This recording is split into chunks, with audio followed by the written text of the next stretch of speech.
জাতীয় সংবাদ। এখন থেকে ভুল সংবাদ পরিবেশন করলে সরকার ব্যবস্থা নেবে বলে জানিয়েছেন প্রধান উপদেষ্টার উপপ্রেস সচিব আবুল কালাম আজাদ মজুমদার। আজ দুপুরে রাজধানীর বেইলি রোডে অবস্থিত ফরেন সার্ভিস একাডেমিতে এক সংবাদ সম্মেলনে তিনি এ কথা জানান।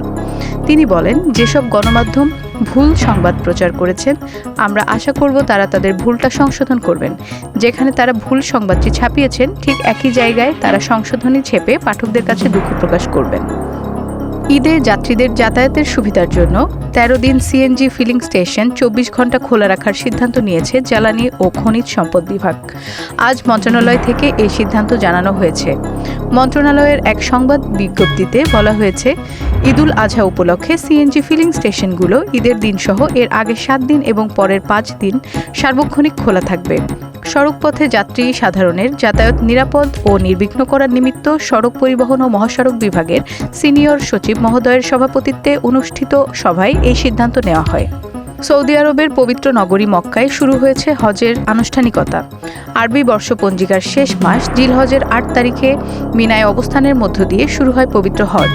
এরপর ৯ জিলহজ আরাফার ময়দানে অবস্থান করেন হাজিরা। পরের দিন ১০ জিলহজে পশু কোরবানি করেন। পশু কোরবানি শেষে আরও ২ দিন থাকে হজের বিভিন্ন আনুষ্ঠানিকতা। হজ সম্পন্ন করতে সব মিলিয়ে ৫ দিন সময় লাগে।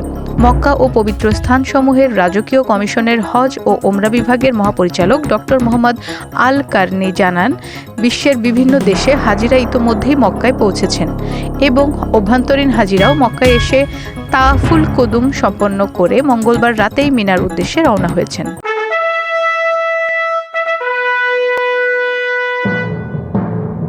রাজনীতির সংবাদ। বাংলাদেশ জাতীয়তাবাদী দল বিএনপির স্থায়ী কমিটির সদস্য আমির খসরু মাহমুদ চৌধুরী বলেছেন, কালো টাকা সাদা করার সুযোগকে নিয়মিত কর প্রদানকারীদের প্রতি অবিচার বলে মনে করেন বিএনপি। আজ সকালে রাজধানীর গুলশানে বিএনপি চেয়ারপারসনের কার্যালয়ে অনুষ্ঠিত বাজেট নিয়ে আনুষ্ঠানিক প্রতিক্রিয়ায় দলের এই অবস্থান তুলে ধরেন তিনি। এ সময় আমির খসরু আরও জানান, সরকার গঠনের ১৮০ দিনের পরিকল্পনা সরকার গঠনের আগেই জানাবে বিএনপি। এক্ষেত্রে প্রাথমিক শিক্ষার শিক্ষকদের সামাজিক মর্যাদা বৃদ্ধি বিশেষ প্রশিক্ষণ দেওয়া হবে। আন্তর্জাতিক সংবাদ। জাতিসংঘের নিরাপত্তা পরিষদে ২০২৬-২৭ সালের জন্য অস্থায়ী সদস্য হিসেবে নির্বাচিত হয়েছে বাহরাইন, কলম্বিয়া, কঙ্গো, লাটভিয়া এবং লাইবেরিয়া। নিউ ইয়র্কে অনুষ্ঠিত সাধারণ পরিষদের ভোটে এ ৫ দেশ নির্বাচিত হয়। নতুন সদস্যদের মধ্যে বাহরাইন পেয়েছে ১৮৬, কঙ্গো ১৮৩, লাইবেরিয়া ১৮১, কলম্বিয়া ১৮০ এবং লাটভিয়া ১৭৮টি দেশের ভোট। নিরাপত্তা পরিষদে মোট সদস্য ১৫টি। এর মধ্যে যুক্তরাজ্য, চীন, ফ্রান্স, রাশিয়া ও যুক্তরাষ্ট্র এই ৫টি স্থায়ী সদস্য ভেটো ক্ষমতা রাখে। বাকি 10টি দেশ অস্থায়ী সদস্য, যাদের মধ্যে প্রতি বছর 5টি করে নতুন সদস্য যোগ করা হয়। তথ্য প্রযুক্তির সংবাদ। বর্তমান ডিজিটাল যুগে প্রতিদিনই আমরা মেসেজ, ইমেইল কিংবা সোশ্যাল মিডিয়ার মাধ্যমে নানা রকম বার্তা পাচ্ছি। অনেক সময় এসব বার্তা বিশ্বাসযোগ্য মনে হলেও এর পেছনে লুকিয়ে থাকতে পারে ভয়ঙ্কর প্রতারণার ফাঁদ বা স্ক্যাম।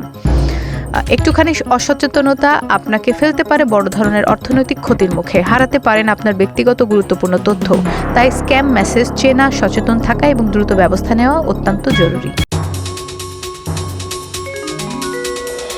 খেলার সংবাদ। হামজা চৌধুরীর পর বাংলাদেশে ফুটবলের নতুন আলোচিত নাম হয়ে উঠেছেন কানাডা প্রবাসী সমিত সোম। সবকিছু ঠিক থাকলে সিঙ্গাপুর ম্যাচ দিয়ে লাল সবুজের জার্সিতে তার অভিষেক হতে যাচ্ছে। ইতোমধ্যে ঢাকায় পৌঁছেছেন তিনি। আজ সকালে হজরত শাহজালাল আন্তর্জাতিক বিমানবন্দরে অবতরণ করেন সমিত। এই দুটি ম্যাচ সামনে রেখে ২৮ মে ২৬ সদস্যের দল ঘোষণা করেছেন কোচ হাবিয়ের কাবরেরা। সেই দলে রয়েছেন কানাডা প্রবাসী সমিত সোম। সংস্কৃতি বিনোদন। যুক্তরাষ্ট্রের টেক্সাসে গুলি করে হত্যা করা হয়েছে জনপ্রিয় অভিনেতা ও সঙ্গীত শিল্পী জোনাথন জসকে। যুক্তরাষ্ট্র ভিত্তিক বিনোদন মাধ্যমটি TMZ খবরটি নিশ্চিত করেছেন। প্রতিবেদনে বলা হয়েছে, অভিনেতার গুলিবিদ্ধ হওয়ার খবর পেয়ে দ্রুত ঘটনাস্থলে যান প্যারামেডিক টিম, কিন্তু তারা অভিনেতাকে বাঁচাতে পারেননি।